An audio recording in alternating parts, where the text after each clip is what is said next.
Welcome back to another episode of the Dunwoody Dialogues. I am Mark Galvin, your host, and this show is produced by Discover Dunwoody. So, at this show, we love to talk to people that can impart knowledge, give us some information, maybe learn about their history or why they do what they do. And we have so many people we have talked to in the past. Make sure you go down there in the YouTube channel, look at our podcast series, and check out our past shows. We have great people back there that we have talked to. But today, we have a fantastic guest for you. My guest is Georgia's own film and television vagabond. He travels the state and talk up the value of industry and on film and gathers support for those for that industry. We appreciate him a lot, I should tell you. All the work he does to boost film and entertainment in the state of Georgia. So join me in welcoming Randy Davidson. Randy, welcome, man. Thanks, Mark. Glad to be here. Hey, I am so glad that you are here. Randy is a partner of ours. I should tell you right now, we work with you on really trying to breathe life into the film and entertainment industry in our region. You know, we're kind of focused on just Dunwoody, although we sort of reach into that Doraville region with the with Assembly Atlanta that's going on there, which is one of the reasons that we have met Randy. But you're the CEO of Georgia Entertainment. That sounds like you run a studio or something. What do you guys do?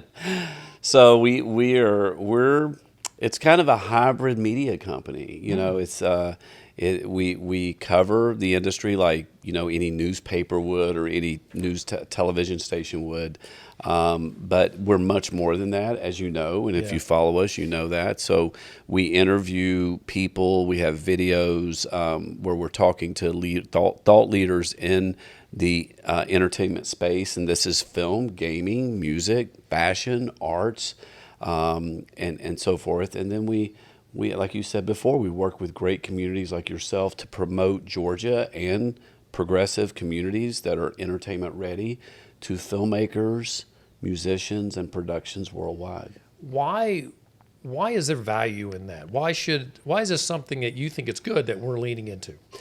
Well, I believe in a tidal wave that's coming of the creative industry. So people of our generation, mine and your generation. Wait.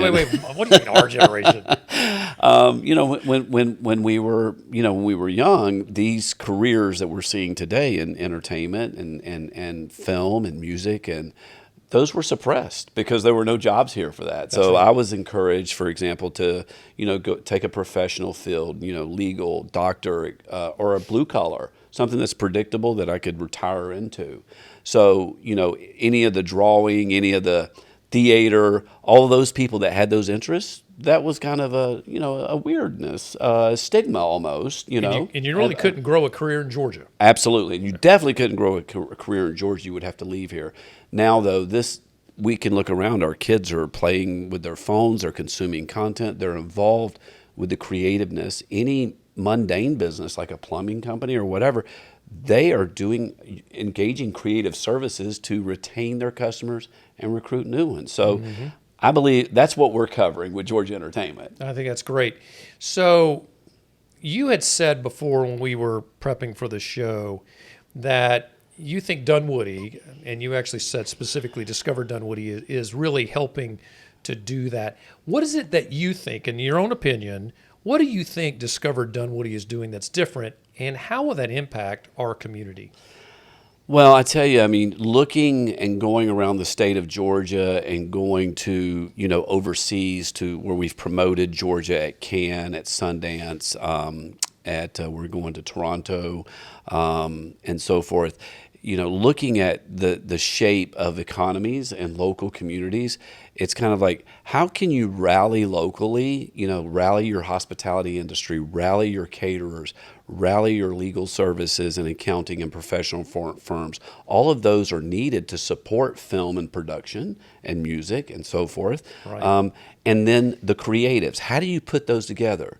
And what I've seen is that organizations, DMOs and CVBs, they see there are certain communities where that can be the center point, not really the total facilitator, because you need all those to come together.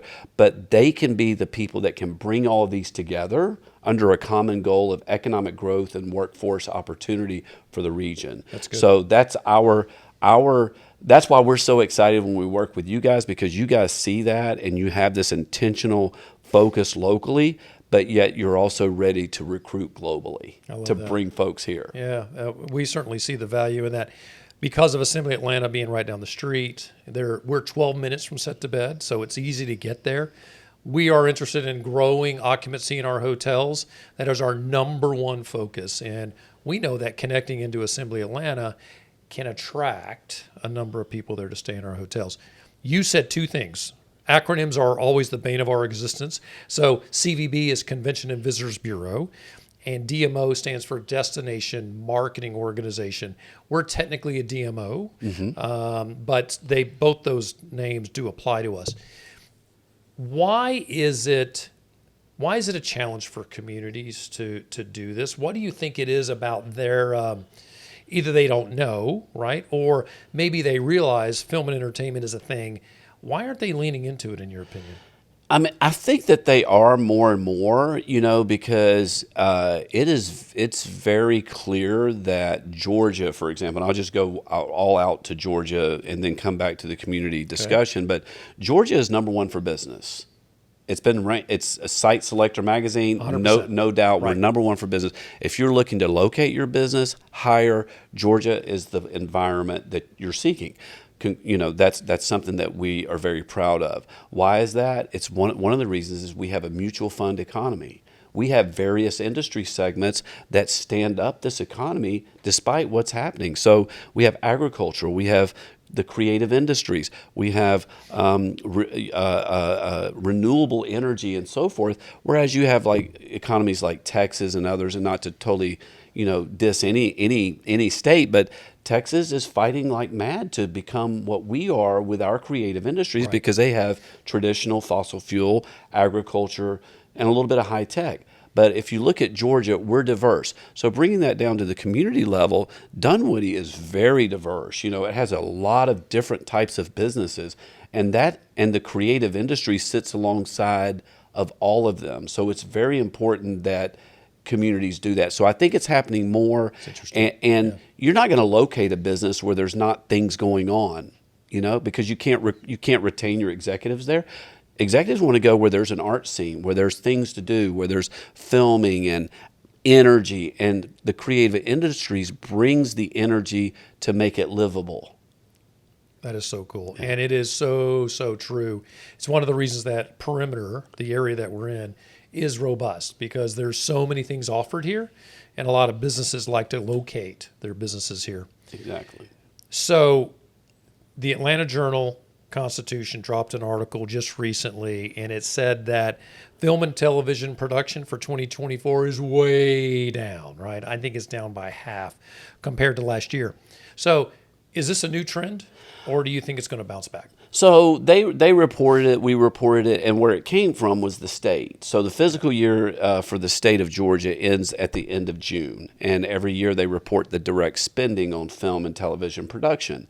And this year it was 2.4, I think, maybe 2.6 billion, down from 4 billion-ish of direct spending. So much money. So yes, and so just to be clear on that, that is the spending that the state tracks for people that are alerting them about productions that they're doing. Okay. So the numbers are down, but that doesn't include the entirety of film production, commercials, and things that are going on that the state does not know about. So I want to make that little asterisk So there. it could be higher.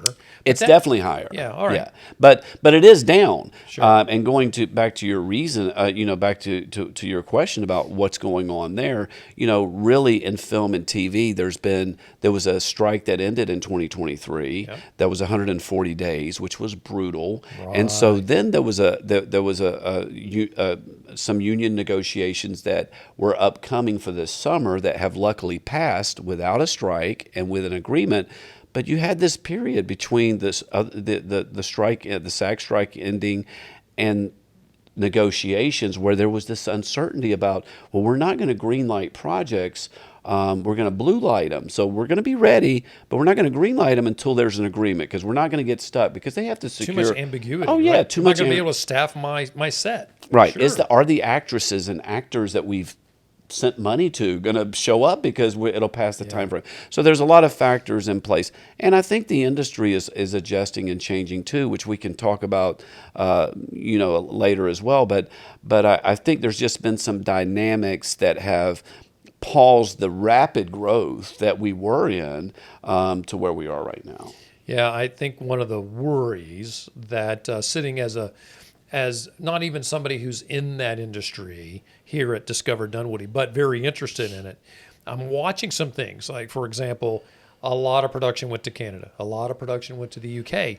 I even heard recently that one of the major studios has a project they want greenlit in Las Vegas because it's closer to LA. But they're waiting on Nevada to pass a new, incentive package before they'll agree to this. So there's certainly people kind of nibbling at this. How do we make sure those productions that went to Canada, that went to the UK, that may end up trying to go to Vegas, how do we try to make sure they come to Georgia? Georgia is the number one place to do filming in America. It's Why? the number one place. We have an uncapped credit, so you can plan projects and know that you're never gonna reach the max that a state provides an incentive to do a production here. So just for the general audience out there to know as well, Georgia, the reason we do all of this production is because Georgia has a tax incentive when productions do work here. And it's up to 30%, and there's no cap. In other states like Texas, Nevada, other places, there are certain limitations, certain regulations. In Georgia, you can forget about that. The other thing is, locations. We have the beach, the mountains, everything. We have a great. Is that really that important? It is, right. That we have the diversity of topography. It is. So, it really is, especially for independent filmmakers that are shooting on locations. So when you're talking about major productions like maybe Avengers or a Marvel show or Marvel movie or something like that, a studio purpose-built soundstage like we have at Assembly, those become more important. Yeah. But it is important to still tout the diverse topography. I got that word out because I had a little water just before I said that. Okay, good. But, so that means that someone could go to Savannah somewhere and have a beach scene and say they're on Cape Cod. Yeah, right? yeah. And then they can flip to the mountains of North Georgia and say they're doing something. As a matter of fact, what was I shouldn't bring this up because I can't remember the show. The show that was filmed around Lake Lanier, but it was supposed to be Ozarks. Yeah, of course. So Ozark is a great example. That film, the whole thing was filmed in Georgia, if I remember. Yeah, right? yeah.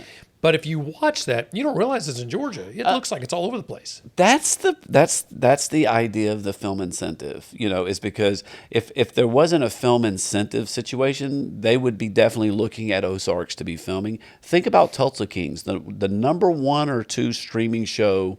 Streaming now is Tulsa Kings. Wow, is it really? And we moved that from Oklahoma to Georgia. We got season 2 all done in Georgia. That's it awesome. premieres in September. But so they got to come here, and we were talking to the people that were doing that were producing it, and they were looking for locations to look like Tulsa, to look like Oklahoma. Sure. So, and they were also doing soundstage work at a studio, a purpose-built a purpose-built, but a soundstage here in Atlanta. So those things all make a difference. That is so amazing.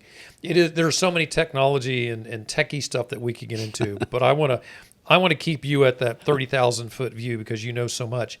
There is a big, high level, very important piece in the news on the Sundance Festival, and so the Sundance Festival was somewhere in Utah, Park City, Utah, and Salt Lake City. All right, so beautiful, beautiful area. They are considering moving. And Atlanta, Athens, and Savannah are in the running, right? We're in the running. Who's in it now? So let me give you an update. Here we go. Brand new news. Which may be old depending on when you watch this, but there is a great theme to that situation as well. Sundance is the largest independent film festival in the world. The largest independent film festival, which translate that for me. No, Well, sorry. you know, because maybe- that sounds sort of like, that sounds like something I'd make up when I was in sales. What does that really mean? How many travelers, how many people go to that and so on? Well, by What is that I mean it you know, the independent the people that are producing projects that aren't Disney or Sony or Paramount. Okay. Their opportunities are started. Christopher Nolan is a name that folks know that you know, got He started at Sundance? Yeah, he got to start at Sundance. Wow. You know, so it's the starting Best Batman series of all time. Yeah. right there. Yes. Yeah. And so think of getting your start or doing doing a film project size that are $10 million, $5 million and below. So it's your start to get in there. So that's low. Yeah, and Just kind of perspective. Yeah. 10 million is low. yeah, for a production A budget. Marvel production is how much? It could be Ballpark. 50 million to 100 million, you know, okay. feature A lot of films money. or Yeah. more. So Megalopolis that was just filmed in Atlanta is $120 million, you know. Unbelievable. So much money. So there's And that's going right into our economy. Yes, Anyway. yes. Okay, back I to interrupted. Sundance. Sundance. Back to Sundance. Sundance decided that they wanted to look at other places. They've been there. They've been in Park City and Salt Lake City and in Utah for 40 years. And, you know, due to some circumstances, they wanted to look elsewhere to see if there was other places that they could possibly have it. 90 cities sent them a proposal. 90 cities around the country sent That's a them lot of reading. Yes, exactly. and in the end, they did a cut to 15. And you're right. You mentioned Athens, Savannah, and Atlanta. 3 of the final 15 were from Georgia. That's big deal. That's big news. That's a big deal for a state like Georgia that, until recent years, has not been known as a creative hubbub. You know, or you know, had the creative backdrop that folks know today. Okay. And now it's to Atlanta, Louisville, Santa Fe, Boulder, I believe. Utah's still in the running.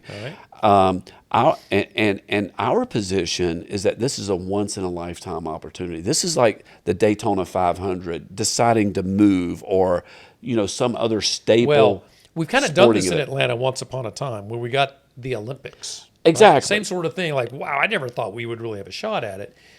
But this is a lot different than the Olympics. We really have a shot at this. We really do, and they were here recently. I mean, again, depending on when you watch this, you know, a decision could have been made. They're going to make a decision this year. And this would start in 2027. Okay. So it wouldn't be next year or 2026, but they're going to alert the winning cities, so they're, you know, development and things that would go along with being able to host a festival like Sundance can be set up. But my opinion is that Georgia's already won. Atlanta had to put together a proposal, understand all the creative assets that they had in the community. Savannah had to do it. Athens had to do it. County commissioners, city officials, all had to come together that have really never thought about the creative industries. Right. Put together something great. So I feel like we've won, you know, whether we great. get it or not. Yeah, I totally agree. Okay, we're running a little bit out of time, but I have another question for you that I think is super important. So the creative industries, there's a lot, and I didn't even read all this in the beginning, that you cover you're the news analysis and commentary for film, broadcast, music, and gaming industries. And it's important to hear those because those are all part of the creative industry. So the creative industries, as we know, there's many of them. How do they all sort of work separately, but is there any overlap where they can start to complement each other? And if so, how? I think absolutely they do. I mean, and technology has made that happen even more so with the advent of the internet and the breaking down of the geographic barriers, you know, where folks were only getting their broadcast TV stations and so forth. That technology breaking down and people being able around the world to communicate has created what we'll call convergence. And as an example, you know, we cover fashion, art, music, gaming development, but let's think about gaming for a second. Gaming has animation, videography, storytelling, writing. So think about it from a movie perspective. You still got all those same components. Yeah.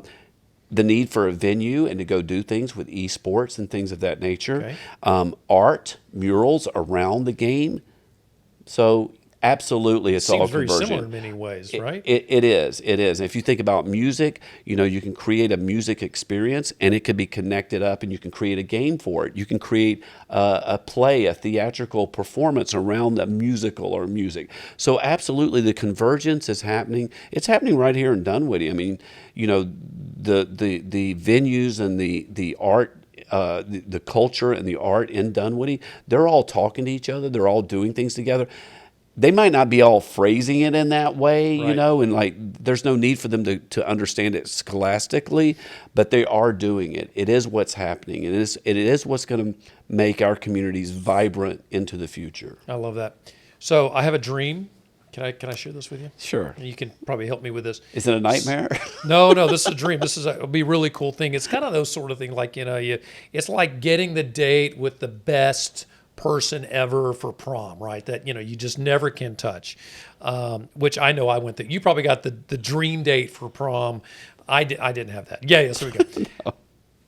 We have a little theater here in Dunwoody called Stage Door, and it is, when I say little, it is little. Maybe 50-seat theater. I would love to see a major actor, define that as you may, knock on the door one day and say, "Hey, Stage Door, let's do a little 3-week stint," because I'm in between projects. I just finished doing Superman, and now I've got, in 3 weeks I'm going to do a rom-com. Right? Do they still do those? I don't know. And they say, I'll go over to Stage Door and I'll do a little gig with them. Can you help me with that? I'd like to, connect them with my friend over there, Justin Ball. Absolutely. I think it's the raw. Because they would be giving away their time. They're not going to make any money at that. Well, the idea is that they can also make money with it too. But the theatrical acting, the play, Right. That's where it all started. I mean, that's been entertainment since the beginning of time. And there's a lot of passionate people that would support doing that. I love going to that theater. They did Tuesdays with Maury a few months ago. Uh-huh. And I'll go see this. It was a 2-actor, just 2 actors, the whole thing. I am crying like a babbling idiot at the end. I couldn't stop crying. It was so awesome. They did such a good job. But that's what I love about that. It's true emotion. It's true, true. What does that word mean? It is genuine, an emotional response that I had to the work they do, because it showed they were so effective. Yeah. And what it would do is if we had a major actor go in there, would throw fuel on that fire and make it into, something just really profound. I lament that theaters have a hard time succeeding, and without a ton of sponsorship, and if some attention can be thrown on that, it makes it easier to succeed. We've seen in other spots, so be patient, and we would love to connect up with Justin Ball. Yep, you Justin said Ball. as well. I mean, the convergence is happening in other communities where gaming activations are happening at the little local theater in town, really? where art displays and things like that are. So but it does take theaters to agree and figure and embrace this as well, because it will help them get additional sponsorships, donations. But if they can embrace the other category, a culinary experience at a theater in Macon, where they come out and do an art on the stage and prepare and cook. Anyway, excuse me. There's options for them that were not there in previous years. Justin, give me a call. We're going to connect you with Randy. So, Randy, we're out of time. Tell everybody out in the internet world and beyond, how can people find out more about you and Georgia Entertainment? Just go to georgiaentertainment.com, and we're at Georgia Entertainment News on Instagram.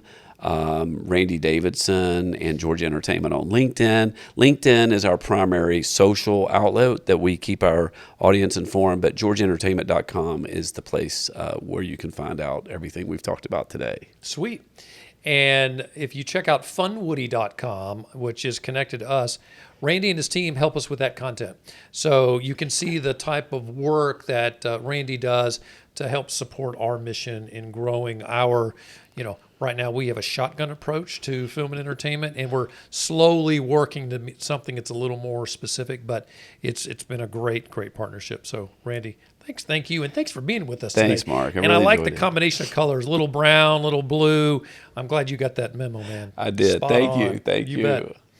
And thank all of you for watching. We love it when you join us. This show is produced by Discover Dunwoody. Our producer is Madison Holtz. Our sound technician is Emily Inser Gibson. And depending on when this drops, I might have to say Emily Inser Allen. But you can also, important thing to note, we have Dunwoody stickers all over the place. We would love for you to get a Dunwoody sticker. And the price of these things is just right. They're free. So you can come by our office. You can pick up one here. You can go to see Billy Kramer at NFA Burger. Go to Art Coffee House, our good friends on the other side of the city. Or go to the library or City Hall. And if you can't find one, email us. Right on our website, info@discoverdunwoody.com. We'll make sure you get one. In fact, if you're a business and you want a stack of these, let us know. We'd love to give you a stack. Thanks again for watching. You can find us on all of our social media accounts. Our handle is Discover Dunwoody, and we are absolutely everywhere.